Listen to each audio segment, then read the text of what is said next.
देख रहे लोकमंच न्यूज और मैं हूं आपके साथ सत्यम गौर। यूक्रेन पर रूस के हमले के बाद भारत सरकार ने वहां फंसे भारतीय छात्र छात्राओं को सुरक्षित लाने का बीड़ा उठाया है। मंगलवार को यूक्रेन से 5 एमबीबीएस के छात्र छात्राएं लखनऊ एयरपोर्ट पहुंचे हैं। एयरपोर्ट पर परिजन और छात्र छात्राएं मिले तो भावुक हो गए और गले मिलते ही इनके आंसू छलक उठे और इसके साथ ही अपने बच्चों को सुरक्षित पाकर परिजनों ने राहत की सांस ली है और भारत सरकार का आभार जताया है। यूक्रेन से स्वदेश लौटे इन छात्र छात्राओं के स्वागत में एडीएम और एफआर विपिन कुमार मिश्रा खुद अपनी टीम के साथ मौजूद रहे हैं और गुलदस्ता देकर इन सभी छात्रों का स्वागत किया है।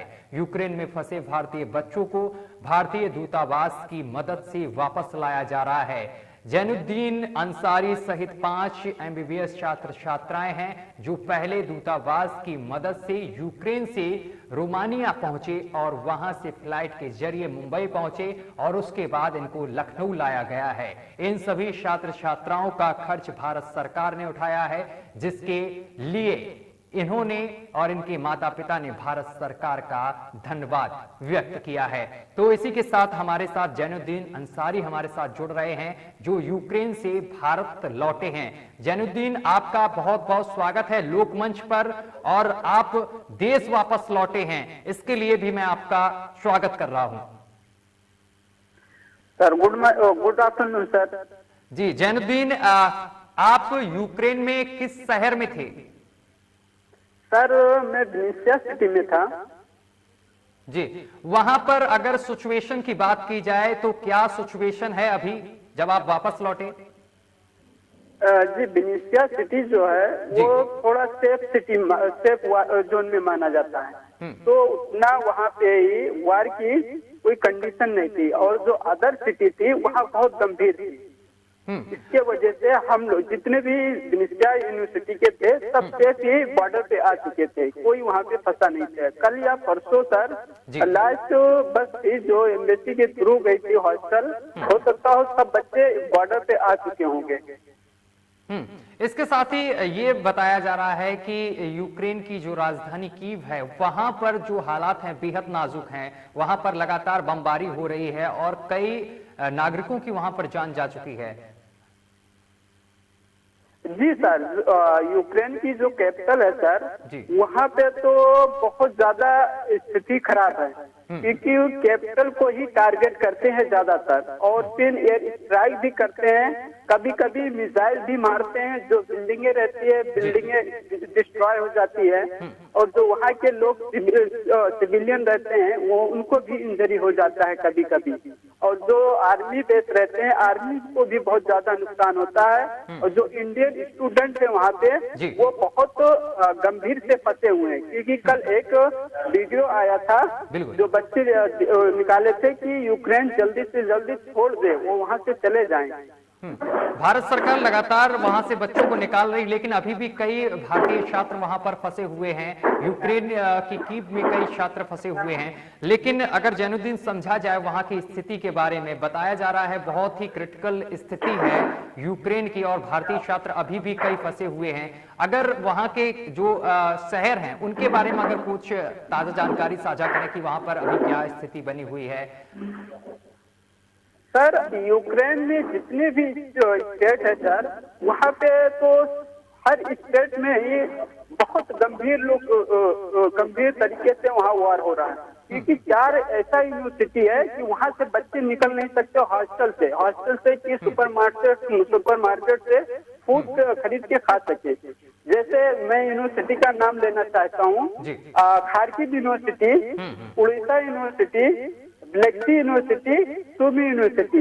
इस यूनिवर्सिटी में अभी बच्चे ही हॉस्टल में रहते हैं और जब भी मिसाइल होने वाला रहता है तो एक सायरन बजता है, तो सायरन जब बजते हैं तो सब बच्चे हॉस्टल छोड़ के बंकर में चले जाते हैं। अब बंकर में सर बहुत ज्यादा टाइम तक रहना पड़ता है, ना वहाँ नेट रहता है, ना वहाँ कोई खाने का और पीने का कोई व्यवस्था नहीं रहता, खुद अपना ही लेके जाना पड़ता है। वहाँ के 10 घंटे भी रह सकते हैं, 8 भी घंटे भी रह सकते हैं, 3 भी घंटे भी रह सकते हैं। जब आयरन ही खत्म होता है तभी वहाँ से निकलते हैं, फिर आयरन तुरंत बच जाएगा तो फिर उनको बंकर में ही जाना पड़ता है। यानी कि जैसे ही सायरन बजता वैसे ही बंकर में जाना पड़ता है अपनी जान बचाने के लिए। वहां पर आपकी कोई मदद की वहां की सरकार ने? सरकार सर वहाँ पे जिस यूनिवर्सिटी में मैं था वहाँ से तो हम लोग को कुछ नहीं मदद मिली, क्योंकि सब बच्चे जो बॉर्डर पे आए थे सब अपना बस बुक करके आए थे। और एम्बेसी से हम लोग बात करते थे तो एम्बेसी यही बोलती थी कि अभी रुक जाइए, बॉर्डर पे कोई इंतजाम नहीं है। लेकिन हम लोग हॉस्टल में इसलिए नहीं रुकना चाहते कि कभी भी एयर स्ट्राइक हो जाता, और हर स्टेट में करते रहते थे, कहीं फायरिंग सिविलियन पे फायरिंग होता रहता था। तो इसके वजह से हम लोग इस सिटी छोड़ के बॉर्डर पे आ गए थे। और हम लोग 60 स्टूडेंट थे मेरे यूनिवर्सिटी से, हम लोग खुद बस बुक किए एक टीचर के माध्यम से। टीचर हम लोग को बस बुक करके दी, और जितने भी स्टूडेंट थे वो हम लोग 4 दिन के फूड लेके ही स्टोर करके लेके चले थे, फूड और फिर पानी, कि कहीं बॉर्डर हम लोग न क्रॉस कर पाए तो वहाँ हम लोग 2-3 दिन रुक सके कि बॉर्डर क्रॉस करके चले जाए। और जो बॉर्डर है रोमानिया के, उसके बॉर्डर पे जो यूक्रेन के बॉर्डर जो जहाँ पे बच्चे अभी भी फंसे हुए हैं, वहाँ पे कोई इंतजाम नहीं है। अब जैनुद्दीन, ये बात मैं आपसे पूछना चाह रहा था अभी, और आपने ये चीज बोल भी दी कि जो आप बॉर्डर का जिक्र कर रहे हैं बार बार, रोनिया बॉर्डर, वहां से एक वीडियो भी वायरल हुआ था जिसमें कई भारतीय छात्रों के साथ यहाँ पर बर्बरता भी की गई है, अभद्रता की गई। साफ तौर पर वो वीडियो बहुत तेजी से वायरल भी हो रहा है। उस वीडियो के बारे में आपको कोई जानकारी है क्या? जी सर, मैं भी वीडियो देखा हूँ। जब मैं वो बॉर्डर पे था तो ऐसा मेरे साथ तो नहीं हुआ था, ये लास्ट में 1 दिन या 2 दिन हुआ है सर। यानी तो कि सेना का बर्ताव भारतीय नागरिकों के प्रति गलत था?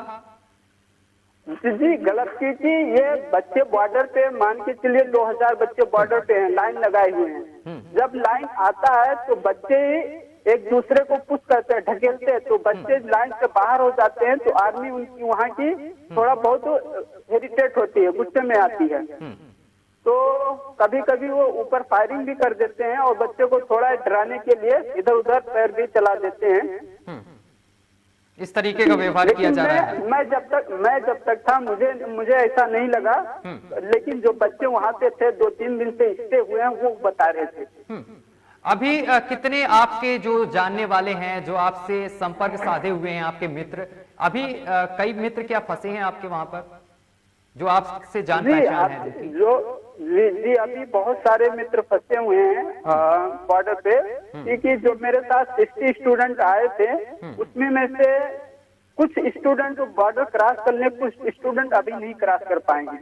तो कल या परसों हो सकता है क्रॉस कर लें। और स्टूडेंट जो क्रॉस कर लिए हैं, रोमानिया के अंदर आ चुके हैं, वो अभी शेल्टर में रह रहे हैं। तो शेल्टर में ये है सर कि वहाँ प्रॉब्लम होता है वॉशरूम का, फूड का, तो वहाँ से भी निकालने की जरूरी है। जैनुद्दीन, जब आप लोग बॉर्डर तक आते हैं तो क्या इंतजाम वहाँ की सरकार की तरफ से किए जाते हैं आपको यहाँ तक लाने के लिए? सर रोमानिया बॉर्डर हम एंट्री करते हैं, वहाँ से सब हमें फ्री प्रोवाइड हुआ, बस खाने के लिए सब कुछ, जितने भी ठंड में कंबल के लिए जो भी होता है वो भी प्रोवाइड किए। तो वहाँ के जो लोग थे सब एक दूसरे से कांटेक्ट थे, तो वहाँ पे अच्छे से हेल्प किए हर एक लोग का।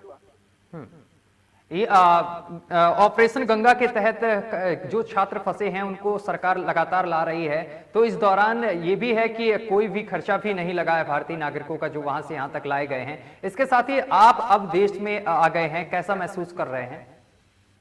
सर मैं महसूस कर रहा हूँ, अच्छा महसूस कर रहा हूँ। अब मैं भी जो आया हूँ वो गवर्नमेंट के थ्रू आया हूँ, मेरा भी एक भी पैसे नहीं लगा है। अब वो जो पैसे लगे हैं गवर्नमेंट के ही लगे हैं, फ्री में हुआ है मेरा काम सब। इसके साथ ही जब आप एयरपोर्ट पर उतरे तब वहां पर स्वागत करने के लिए कोई टीम पहुंची? जी जब मैं लखनऊ एयरपोर्ट पे 6 PM शाम के टाइम पहुंचा तो वहाँ कुछ न्यूज वाले थे और DM साहब थे और 2 या 3 पुलिस वाले थे और 2-4 लोग थे, मैं नाम नहीं जानता लेकिन थे वहाँ पे। हाँ 6 स्टूडेंट थे, 6 स्टूडेंट थे। चलिए, बहुत बहुत धन्यवाद हमारे साथ जुड़ने के लिए और तमाम बातचीत करने के लिए। जैनुद्दीन अंसारी हमारे साथ जुड़े, जो यूक्रेन से अब भारत वापस आ चुके हैं। फिलहाल घर में खुशियों का माहौल है। परिजन जब जैनुद्दीन से मिले तो उनकी आंखें भर उठी और आंखों से आंसू छलक उठे, क्योंकि बच्चे की वापसी के लिए कई भारतीय यहाँ पर अभी भी इंतजार कर रहे हैं कि जल्द से जल्द बच्चे वतन वापस लौट आएं, और इसके लिए भारत सरकार लगातार उनको वापस लाने के लिए पूरी मुहिम छेड़े हुए है। ऑपरेशन गंगा के तहत सभी छात्रों को वापस भारत लाया जा रहा है धीरे धीरे कर, और जल्द ही सरकार का कहना है कि जल्द ही जो भी भारतीय छात्र यूक्रेन में फंसे हुए हैं उनको वापस लाया जाएगा। फिलहाल मेरे साथ अभी के लिए बस इतना ही। देश दुनिया की तमाम खबरें देखने के लिए देखते रहिए लोकमंच।